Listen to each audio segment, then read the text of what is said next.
కాంగ్రెస్ పాలనలో రైతులకు తిప్పలు తప్పడం లేదు. ప్రభుత్వ సాయం లేకుండా అప్పోసప్పో చేసి పంటలు పండించుకున్నారు రైతులు.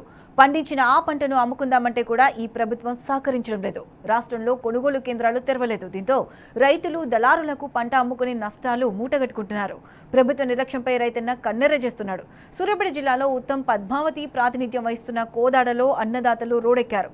కోదాడ టు ఖమ్మం రహదారిపై రైతులు ఆందోళనకు దిగారు. రోడ్డుపై బైఠాయించి నిరసన తెలిపారు. ప్రభుత్వానికి వ్యతిరేకంగా నినాదాలు చేశారు. వరి కోతలు మొదలై 20 రోజులు గడుస్తున్నా నేటి వరకు ప్రభుత్వం ధాన్యం కొనుగోలు ప్రారంభించలేదని రైతులు ఆవేదన వ్యక్తం చేశారు. సివిల్ సప్లైస్ శాఖ మంత్రి ఉత్తమ్ కుమార్ రెడ్డి ఉన్నా రైతులకు ఒరిగింది శూన్యమన్నారు. ప్రైవేటు మిల్లర్లు నిలువు దోపిడీ చేస్తుంటే మంత్రి ఉత్తమ్ చోద్యం చూస్తున్నాడని రైతులు నిప్పులు చెరుగుతున్నారు.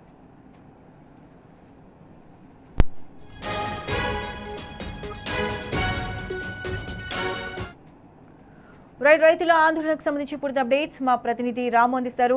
రాము, చెప్పండి. కాంగ్రెస్ పాలనలో అన్నదాతలు అరిగోస పడుతున్నారు. ప్రస్తుతం రోడ్లపై ఎక్కి రైతులు ఆందోళన చేయాల్సిన పరిస్థితి వచ్చింది. అయితే సూర్యాపేట జిల్లా కోదాడలో రైతులు రోడ్డుకి ఆందోళన చేస్తున్నారు. దీనికి సంబంధించి అప్డేట్స్ ఏంటి? శాఖ మంత్రి ఉత్తమ్ కుమార్ రెడ్డి సొంత ఏరియాలోనే ధాన్యం కొనుగోలు ఇంకా ప్రారంభం కాలేదు. దీంతో వేసినటువంటి రైతులు రోడ్డుకి ధర్నాలు రాష్ట్రోకలు చేస్తూ తమ గోడు వెళ్లబోసుకుంటున్నారు. ఈ రోజు కోదాడ పట్టణంలో కోదాడ టు ఖమ్మం రహదారి పైన పెద్ద ఎత్తున ఆందోళన చేశారు. ధర్నా కార్యక్రమాన్ని నిర్వహించడం జరిగింది. కోతలు ప్రారంభమై 20 రోజులు అవుతుంది. మార్కెట్ యార్డులకు ధాన్యం అంతా కూడా పోటెత్తా ఉంది. ఇప్పటి వరకు కొనుగోలు కేంద్రాలు ప్రారంభం కాలేదు. ఇదే అదునుగా భావించి ప్రైవేట్ మిల్లర్లు వరి రేట్లకు రైతులు దోచుకుంటున్నారు. అయినప్పటికీ కూడా ఉత్తమ్ కుమార్ రెడ్డి పట్టించుకోవట్లేదు, ప్రభుత్వం పట్టించుకోవట్లేదు అంటూ పెద్ద ఎత్తున కూడా నిరసన కార్యక్రమం దిగారు. ప్రభుత్వ దిష్టిబొమ్మను కూడా దగ్గర చేయడం జరిగింది. 3-4 కిలోమీటర్ల మేర ట్రాఫిక్ ఎక్కడికక్కడ కూడా స్తంభించిపోయినటువంటి పరిస్థితి అక్కడ నెలకొంది. రైతులు ఎంత చెప్పినా కూడా అక్కడ వెళ్ళలేదు. ఖచ్చితంగా కలెక్టర్ రావాలి, లేదంటే అక్కడ ఉన్నటువంటి స్థానిక ఎమ్మెల్యే వచ్చి తమకు సమాధానం చెప్పేంత వరకు కూడా ధర్నా విరమించలేదని భీష్మించి కూర్చున్నారు. దీంతో 3-4 కిలోమీటర్ల మీద ఎక్కడికక్కడ వాహనాలను కూడా నిలిచిపోయినటువంటి పరిస్థితి అక్కడ ఉంది. సన్న ఓట్లు పండించాం, అదేవిధంగా దొడ్డు ఓట్లు కూడా పండించాం. ఏ ఓట్లు కూడా కొనట్లేదు. సన్న ఓట్లకు 500 రూపాయల బోనస్ ఇస్తామన్నారు. ఇప్పటి వరకు సన్న ఓట్ల కొనుగోలు సంబంధించి ధాన్యం కొనుగోలు ప్రారంభం కాలేదు. దొడ్డు ఓట్లకు సంబంధించి కూడా నియోజకవర్గ వ్యాప్తంగా ఎక్కడ కూడా కొనుగోలు అనేది అధికారికంగా ప్రారంభం కాలేదు. ఇదే అదనుగా భావించి మిల్లర్లు తమను దోచుకుంటున్నారు. ఎవరు కూడా పట్టించుకోవట్లేదు. ఇప్పటికీ ఈ యాసంగి సీజన్ లో యూరియా దొరక్క నీటి కష్టాలతో నానా రకాల అవస్థలు పడి పంటలు పండించాం. పెట్టుబడులు కూడా ఎక్కువ అయ్యాయి. ఈ నేపథ్యంలో పంటలు కొనాల్సినటువంటి ప్రభుత్వం ఇప్పటి వరకు కూడా పక్క లేకుండా పోయింది. ప్రభుత్వం ఏ మాత్రం కూడా పట్టించుకోవట్లేదు. తమకు మద్దతు ధర అనేది రావట్లేదు.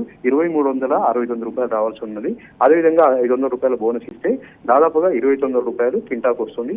ఎంతోంత గిట్టుబాటు అవుతుంది. కానీ ప్రభుత్వం మాత్రం గిట్టుబాటు ధర లేదు. అదేవిధంగా బోనస్ కూడా ఇప్పటి వరకు రైతులకు అందించట్లేదు. తామంతా కూడా తీవ్రంగా నష్టపోతున్నాం. 20 రోజులుగా పడిగాపులు కాస్తా ఉన్నాం. ఇంకెప్పుడు కొనుగోలు కేంద్రాలు ప్రారంభిస్తారంటూ రైతులైతే వాపోతున్నటువంటి పరిస్థితి మనకు కనిపించింది.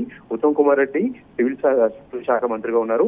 ఆయన సొంత నియోజకవర్గంలో, ఆయన సొంత ప్రాంతంలోనే పరిస్థితి ఈ విధంగా ఉంటే ఇంక ఇతర ప్రాంతాల్లో, ఇతర రాష్ట్రాలు అనుకున్నటువంటి ప్రాంతాల్లో ఏ విధంగా పరిస్థితుందో అర్థం చేసుకోవచ్చు అంటూ కూడా రైతులు వాపోతున్నారు. ఇప్పటికైనా సరే ప్రభుత్వం ముందుగానే ఒక ప్రణాళిక ఏర్పాటు చేసుకుని వెంటనే కొనుగోలు కేంద్రాలు తెరిచి మిల్లర్లతో సంప్రదింపులు చేసి వెంటనే కొనుగోలు చేయాలని చెప్తా ఉన్నారు. ఒకవైపు మిల్లర్లు మాత్రం భీష్మించి కూర్చున్నారు. మొత్తంగా మధ్యలో రైతులు అయితే నానా రకాలుగా ఇబ్బందులు పడుతున్నారు. Pratyusha. Right Ramu, thanks for the updates.